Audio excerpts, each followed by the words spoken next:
week's virtual assembly from us here at the Brentwood Catholic Youth Service. We are well into the season of Lent now, so how's it going for you?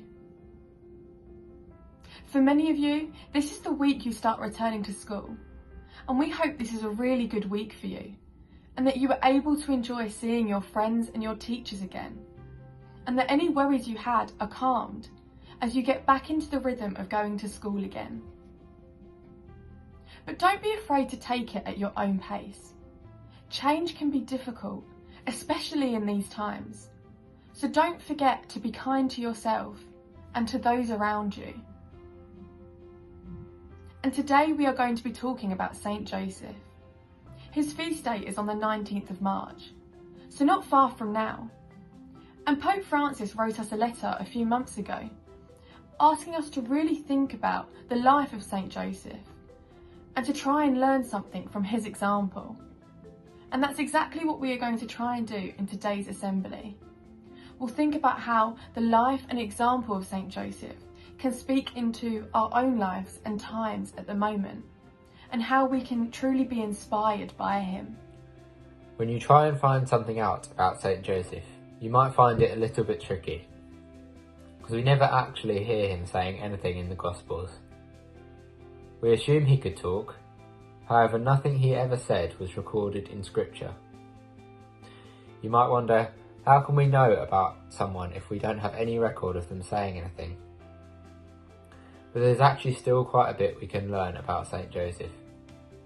Even the fact that he doesn't say anything in the Gospel can be quite inspiring in itself. We can describe Saint Joseph as the silent hero of the Gospel. Saint Joseph, instead of using his words, used acts of immense courage. Whatever happened in Joseph's life, he trusted God with his whole heart.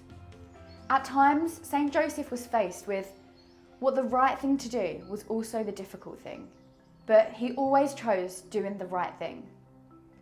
Joseph and Mary were engaged when Mary was visited by the angel Gabriel, who asked her if she would give birth to Jesus and who would be the Son of God. When Joseph heard this news, he was shocked and confused. He wanted to leave Mary, and as you can imagine, these thoughts were going through his head because things were quite complicated. But in the end, with a bit of encouragement from God, Joseph took this step. He did the right thing. He didn't worry what people would think of him, and he became Jesus' adoptive father, a little bit like a stepdad.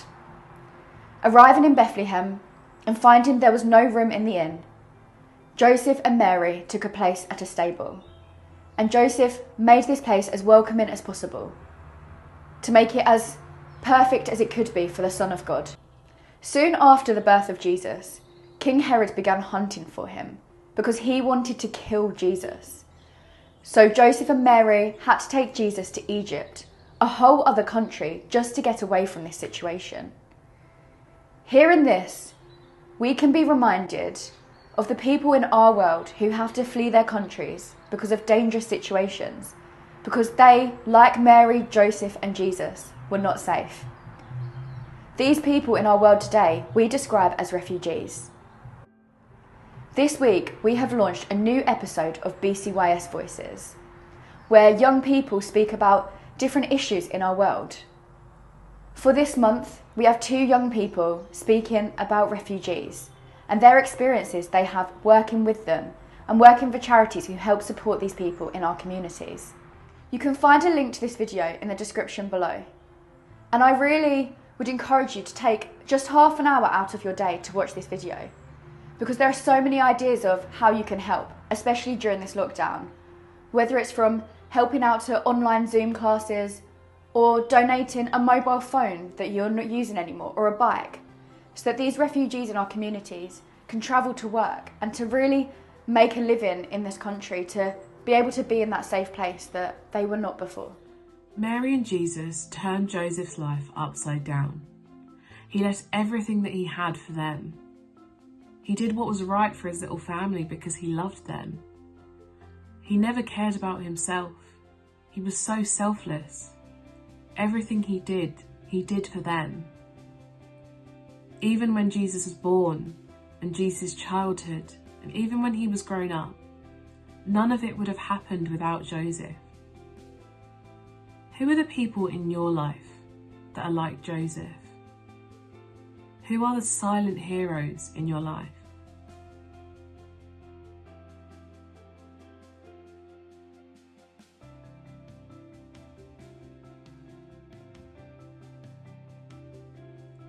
Pope Francis encourages us to be inspired by Joseph and to see the silent heroes in our communities. It's not those people who are on TV or those who are rich and famous, but the people who are doing their bit to help us. Doctors, nurses, carers, cleaners, bin collectors, transport workers, the people who deliver our groceries and our online shopping, priests, volunteers, religious brothers and sisters. All these people are doing their bit to help people like you. You might even be sat in a classroom right now or on a Zoom call with your teacher. Teachers have done so much throughout the pandemic to help their students. Online learning is such a difficult thing to do, but they do it because they care about you. It may have been so difficult to set things up, but they continued throughout the pandemic to help you. All of these people reflect what Saint Joseph represents. Often they are in the background, working silently, yet courageously acting out of love for others. They often put themselves second after the people they work for and look after. And until the pandemic started, they were often forgotten about. But the last year has helped us to truly see how important they are. And in his letter about Saint Joseph, Pope Francis has asked us to find a way to thank these silent heroes. So today, we invite us all to reflect on how we could thank the silent heroes in our lives and in our communities. Last year, many of us gathered on our doorsteps to clap for all of those people we've been talking about. It was a beautiful sign of solidarity, of coming together to show our appreciation for all those people who were working so hard. It's important to find a way to put this solidarity into action. One way we can do this is by trying to make sure that all those people who have worked so hard and continue to work so hard in our communities during this pandemic get the pay they deserve. Because some of these people are not paid enough to support themselves and their families. A charity called the Living Wage Foundation is campaigning to increase the minimum wage. They want the minimum wage to be increased to what they call the living wage, an amount calculated according to how much it costs to have a home, how much it costs to pay for essential bills, to pay for groceries, and to be able to go to and from work or school. If you're interested in finding out more, you can find a link to the Living Wage Foundation in the video description below. Perhaps as a class or as a form group, you could write a letter to your local MP asking them to make it law that everyone should be paid the living wage.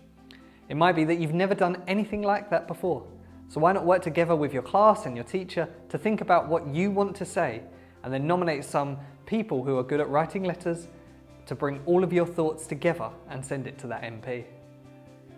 In another of our BCYS Voices episodes, climate campaigner Layla talks about how she got involved raising her voice for campaigns close to her heart and gives us some tips on how we can do the same.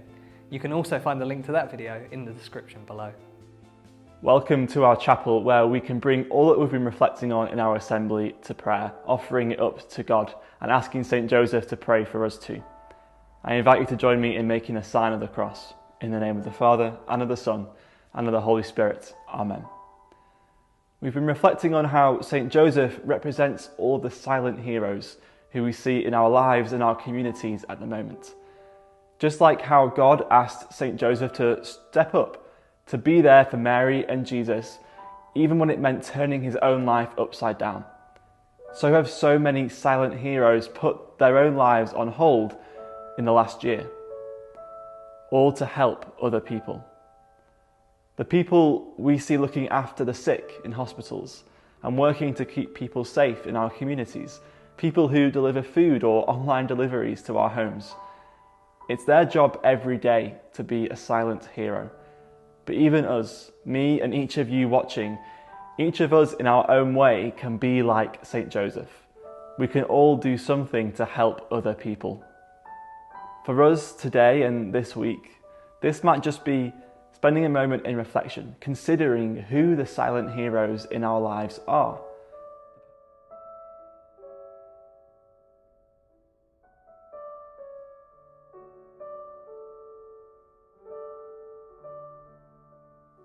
Once we've thought of who they might be, let's think about what we can do to help them, to show that we really appreciate them and all that they're doing for us. And we all have different ways in which we can do that. If you're creative, it could be that you make them a thank you card. It feels simple, but it could really brighten someone's day. Could you drop off a box of chocolates at your local supermarket or for your teachers at school? Could you take time to say to the delivery person on your doorstep, "Thank you, I really appreciate what you're doing"? Maybe it could be that on your own or with your friends, you do write to your local MP, asking them to make it the law that each of these silent heroes gets the pay they deserve for what they're doing. We're not talking about millions, but just enough that they can have dignity in their own lives.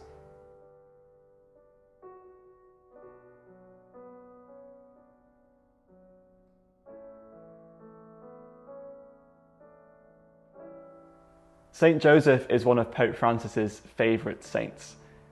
The Pope has told a story of how he has a special statue of St. Joseph in his home at the Vatican. But it's a statue that's quite different to the one that we have here or one that you might have seen before.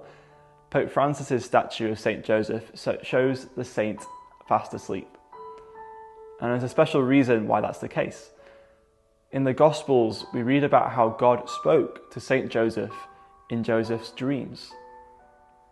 This shows us that God doesn't always speak to us in big, dramatic ways, but often as that little quiet voice in our hearts or even in our dreams. Pope Francis has said that if he ever has a problem, he writes it down on a little slip of paper and slips it under his statue of the sleeping St. Joseph, asking St. Joseph to pray for the problem as well. Maybe we can do something similar. Most of us don't have a statue of St. Joseph laying around, but why not write your prayer on a little piece of paper tonight? And maybe put it under your own pillow before you go to sleep. And ask St. Joseph to pray for whatever it is you write down as well. Let's end our assembly with a moment of prayer. Loving Father, we thank you for all the silent heroes in our lives and communities.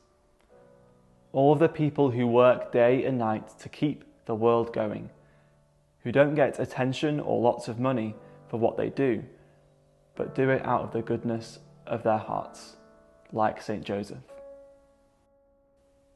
We ask you to bless them, to be with them and keep them safe and well in their important work.